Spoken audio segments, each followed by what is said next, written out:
ದೇವರು ಒಬ್ಬ ವಿಶ್ವಾಸಿಗೆ ಈ ರೀತಿಯಾಗಿ ಕೇಳ್ತಾ ಇದ್ರು. ಏನಂತ ಕೇಳ್ತಾ ಇದ್ರು? ನೀನು ನನ್ನನ್ನು ಆರಾಧಿಸ್ತಾ ಇದೆಯಾ, ನನ್ನ ಸನ್ನಿಧಿಗೆ ಬರ್ತಾ ಇದೆಯಾ, ನಿನ್ನ ಆಸೆ ಏನು ಎಂಬುದಾಗಿ ದೇವರು ವಿಶ್ವಾಸ ಕೇಳ್ತಾ ಇದ್ರು.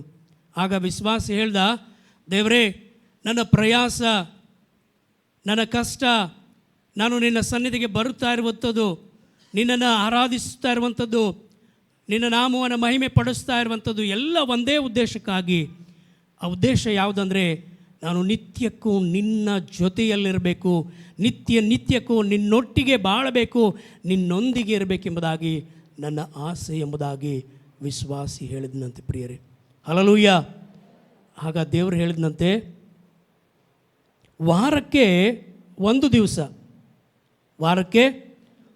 ದಿವಸ ಆ ಒಂದು ದಿವಸದಲ್ಲಿ 2.5 ಗಂಟೆ ಕೂತ್ಕೊಳ್ಳೋದೇ ಕಷ್ಟ ನಮಗೆ. ವಾರದಲ್ಲಿ ಒಂದು ದಿವಸ, ಆ ಒಂದು ದಿವಸದಲ್ಲಿ 2.5 ಗಂಟೆ ಕೂತ್ಕೊಳ್ಳೋದೇ ಕಷ್ಟ.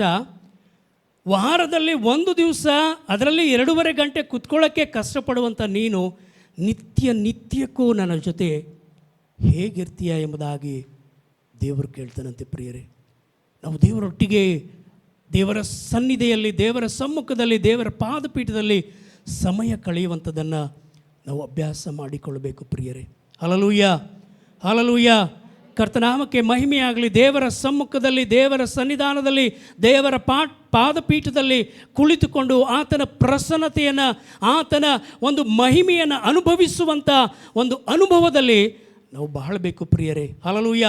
ಪ್ರತಿ ವಾರ ಸಭೆಗೆ ಹೋಗ್ತಾ ಇದ್ದೇವೆ. ಒಂದು ವಾರ ಹೋಗದೇ ಇದ್ದರೆ ಏನಾಗುತ್ತೆ?